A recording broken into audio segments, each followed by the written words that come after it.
Bismillahirrahmanirrahim. Oxidation reaction of aldehyde and ketone. Oxidation of aldehyde is much more easy as compared to ketone. हम aldehyde को आसानी से oxidise कर सकते हैं as compared to ketone. एक तो हमारे पास एल्डिहाइड में कार्बोनिल ग्रुप के एक साइड पे सिंपल एक छोटा सा हाइड्रोजन एटम होता है। इसकी वजह से हम आसानी से इसको क्या कर सकते हैं, ऑक्सीडाइज कर सकते हैं।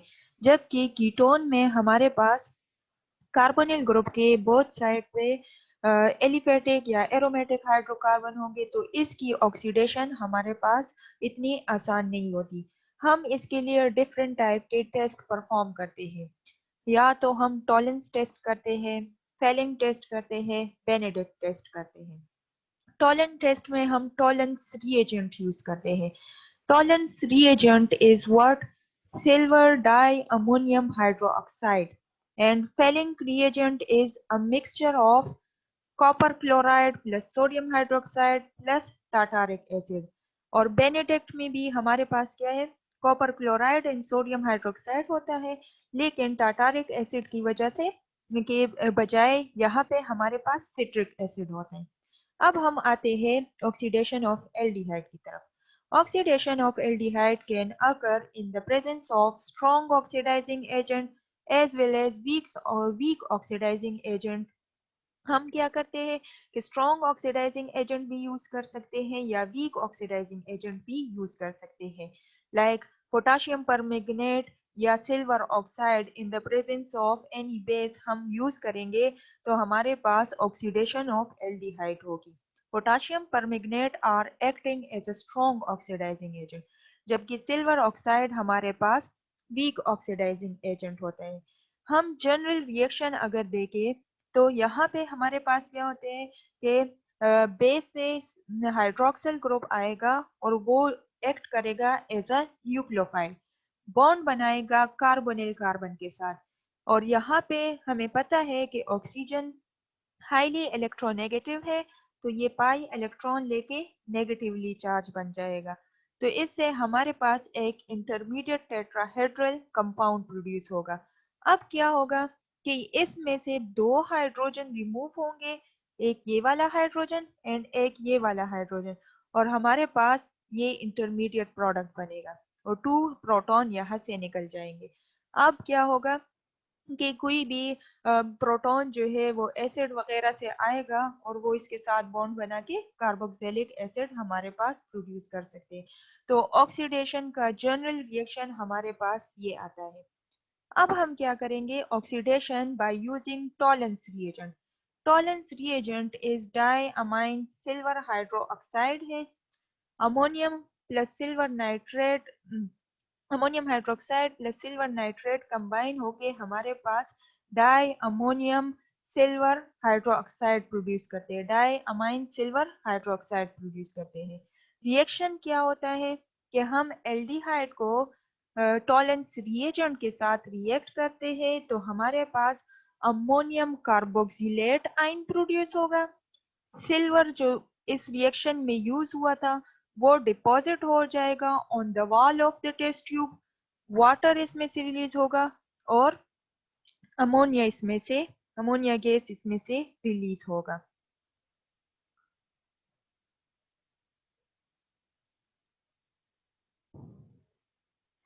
Tollens reagent react with aldehyde and then what produce?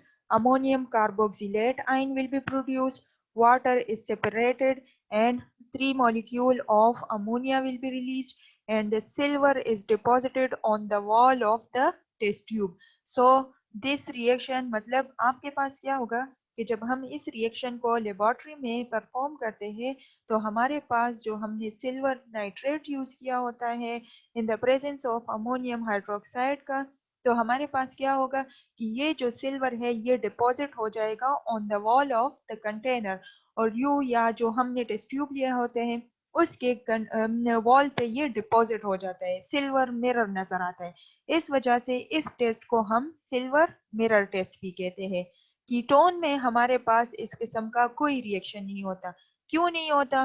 क्योंकि कीटोन में हमारे पास हाइड्रोजन कार्बोनिल के पास डायरेक्टली अवेलेबल नहीं होता। इस वजह से जो अमोनियम ऑक्साइड होते हैं वो इसके साथ बॉन्ड नहीं बना सकते, डायरेक्ट कार्बोनिल के साथ बॉन्ड नहीं बना सकते। इस वजह से हम क्या करते हैं कि Tollens reagent is use for the distinguishing aldehyde and ketonic functional group. It can react with aldehyde, but it cannot react with a ketone. And when it reacts with the aldehyde, so a silver mirror is deposited on the wall of the test tube. Then oxidation by Fehling reagent. Fehling solution को अगर हम use करेंगे तो हमारे पास किस तरह, यहाँ पे कॉपर हाइड्रोक्साइड जो है ये this is acting as a Fehling reagent and it is produced by reacting copper chloride with sodium hydroxide and tartaric acid. इनके मिक्सचर को जब हम लेते हैं तो हमारे पास क्या होता है, कॉपर हाइड्रोक्साइड प्रोड्यूस होते हैं और इस कॉपर हाइड्रोक्साइड को फिर हम एल्डिहाइड या कीटोन के साथ रिएक्ट करते हैं। तो हमारे पास क्या है कि कॉपर हाइड्रोक्साइड में कॉपर एग्जिस्ट करता है +2 ऑक्सीडेशन स्टेट में। After reacting with aldehyde it convert into +1 oxidation state. तो इसने क्या किया कि इसने एल्डिहाइड को ऑक्सीडाइज किया और इटसेल्फ इट इज रिड्यूस्ड।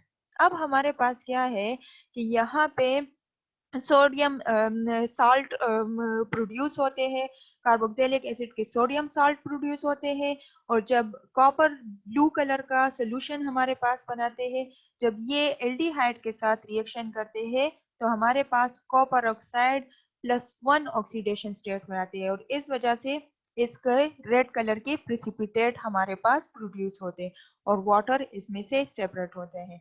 अब हमारे पास क्या है कि जो कीटोन है it can also do not give us this test because there is no hydrogen present with a carbonyl oxygen atom। हमारे पास जो कार्बोनिल कार्बन है इसके साथ डायरेक्टली कोई हाइड्रोजन नहीं होता।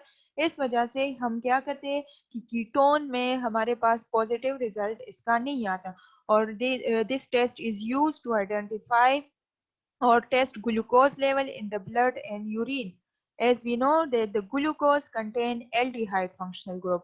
So aldehyde can be easily oxidized by using Fehling reagent.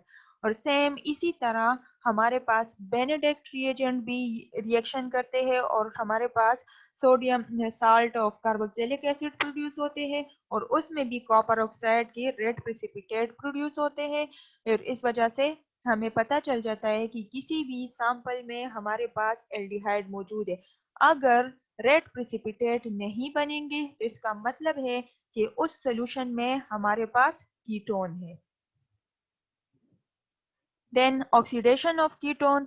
Oxidation of ketone required a strong oxidizing agent like potassium permanganate in the presence of sulfuric acid, potassium dichromate in the presence of sulfuric acid या concentrated nitric acid हम use करते हैं। Strong oxidizing agent इसको atomic oxygen provide करते हैं। इसकी वजह से हमारे पास कार्बन कार्बन के दरमियान में बॉन्ड ब्रेकिंग होती है और यू हमारे पास कॉरेस्पॉन्डिंग हमारे अपने जो भी कंपाउंड हमारे पास ऑक्सीडेशन से बनते हैं, मतलब यहाँ पे एटॉमिक ऑक्सीजन कार्बन और मिथाइल के दरमियान में बॉन्ड ब्रेक करते हैं और यहाँ पे भी कार्बन मिथाइल के दरमियान में बॉन्ड ब्रेक करते हैं तो हमारे पास कार्बन डाइऑक्साइड प्रोड्यूस होगा। इसके अलावा कार्बोक्सिलिक एसिड प्रोड्यूस होगा और हमारे पास इसमें से वाटर मॉलिक्यूल सेपरेट होगा। So this is all about oxidation of ketone and aldehyde. Ketone and aldehyde can be distinguished by using Benedict reagent, Fehling reagent, and Tollens reagent. And oxidation of ketone can be occurred in the presence of strong oxidizing agent.